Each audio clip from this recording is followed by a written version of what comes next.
안녕하세요. 날마다 주께로 12월 8일 말씀 묵상 보도록 하겠습니다. 오늘 본문은 디모데후서 4장 9절에서 15절 말씀입니다. 모든 영화를 보면요, 항상 마지막에 나오는 게 있죠. 그게 뭔가요? 엔딩 크레딧입니다. 여기에서는 주연부터 조연, 연출, 다만 엑스트라까지 모든 사람들의 이름이 나오죠. 그런데 영화가 끝나고 나면 이것을 끝까지 보고 있는 사람이 있나요? 거의 그렇지 않은 것 같아요. 조명이 켜지면 모든 사람들이 그냥 짐을 챙겨서 나가지 그 이름 하나하나를 주의 깊게 보는 사람은 없습니다. 그런데도 이것을 끝까지 좀 주의 깊게 보는 사람이 있을 것 같아요. 어떤 사람일까요? 자기의 이름이 거기에 나오는 사람이겠죠? 혹시 자기의 이름이 빠지지는 않았나 눈여겨볼 수도 있고요. 또 그 찰나의 순간을 놓치기 싫어서 또 기념해서 사진을 찍는 사람도 있을 수 있을 것 같아요. 이 엔딩 크레딧은 영화의 비중이 있으나 없으나 그 제작에 참여한 모든 사람들의 이름을 거기서 보여주고 있는 것이죠. 바울도 그의 사역 가운데 이런 엔딩 크레딧을 가끔 보여주는 것 같아요. 여러 사람들의 이름을 나열하고 자신의 동역자들을 써놓기도 합니다. 그들 가운데는 정말 빠져서도 안 되는 중요한 사람들이 있을 것 같고요. 또 있어도 없어도 그만인 그런 듯한 비중이 없는 사람들도 있을 것 같아요. 혹은 안티 성향을 가지고 자신을 회방하고 핍박하고 박해를 했던 사람들도 분명히 있을 것입니다. 오늘 관찰 질문을 보면서 한번 살펴보도록 하겠습니다. 관찰 질문 1번을 보시면 바울이 디모데에게 요청하는 것이 무엇인지를 말하고 있습니다. 9절에 바울은 먼저 디모데를 자신에게 속히 오라라고 말합니다. 자신의 영적인 이 아들 디모데를 빨리 오라라고 요청하는 것으로 시작합니다. 그러면서 11절에 내가 올 때에 마가를 데리고 오라. 동역자 마가도 함께 데려와 달라라고 말을 해요. 또한 13절에 내가 올 때에 내가 드로와 가보의 집에 둔 겉옷을 가지고 오고 또 책은 특별히 가죽 종이에 쓴 것을 가져오라라고 요청합니다. 아마 바울은 이 시점에서 자신의 사역이 끝을 맺을 것 같다라는 것을 직감하고 있었던 것 같아요. 그리하여 그의 믿음으로 낳은 아들 디모데를 한번 다시 보고 싶었던 것 같고요. 그리고 마가도 다시 한번 보고 싶었던 것 같습니다. 그러면서 겉옷을 또한 가져오라고 말하는데 아마 이제 바울이 겨울을 나야 하는 시점이었던 것으로 보여집니다. 그래서 이 외투가 필요했던 것 같고요. 또 가죽으로 쓴 책을 요청하는데 학자들은 아마도 구약 성경을 말하는 것이 아닌가라고 추측하고 있습니다.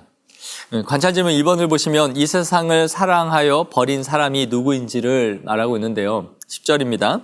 데마는 이 세상을 사랑하여 나를 버리고 데살로니가로 갔다라고 기록합니다.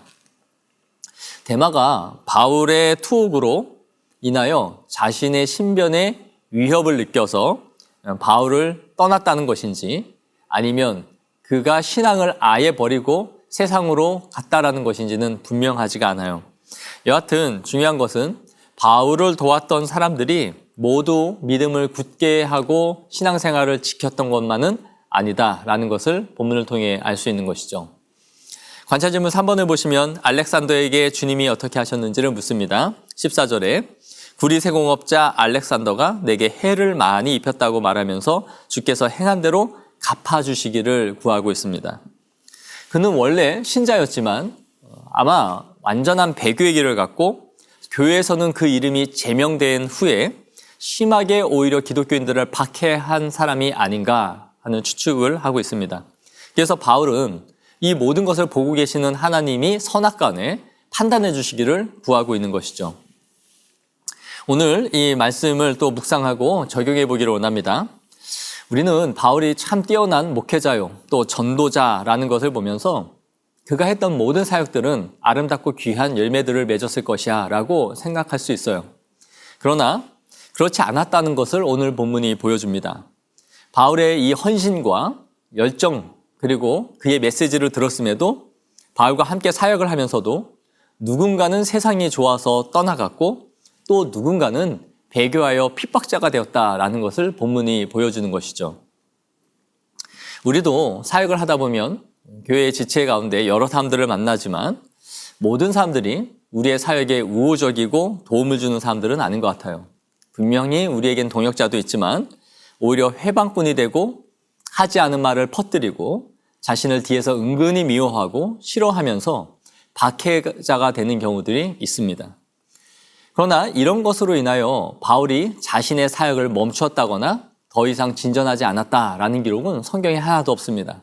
오히려 바울은 이 모든 것을 감찰하시는 재판장이신 하나님께 그들을 맡겨두고 그는 계속해서 자신의 사역에 전념해 나가는 것을 보여줍니다. 우리도 이러한 어려움이 있다 할지라도 그들을 하나님 편에 맡겨두고 우리에게 주신 사명을 꾸준히 인내하며 감당해 나가는 성도들이 되기를 원합니다. 또한 우리가 사역을 함에 있어서 동역자가 아닌 회방자를 만날 수는 있지만 그로 인해 낙심할 필요가 없습니다. 왜냐하면 분명히 우리에게는 동역자도 허락해 주시기 때문인 것이죠. 하나님은 이 바울에게는 없어서 안 될 이 디모데와 같은 동역자를 허락해 주시고 함께 하도록 인도해 주시는 것입니다. 그러므로 우리의 사역은 결코 혼자 하는 것이 아니라 함께 이루어가게 하시는 것이 하나님이심을 기억하기를 원해요. 그래서 한 교회 안에서 하나님 나라라는 한 목적을 향해 함께 걸어가는 우리 맑은생 광천교회 성도 한 분 한 분이 되어지기를 축복합니다.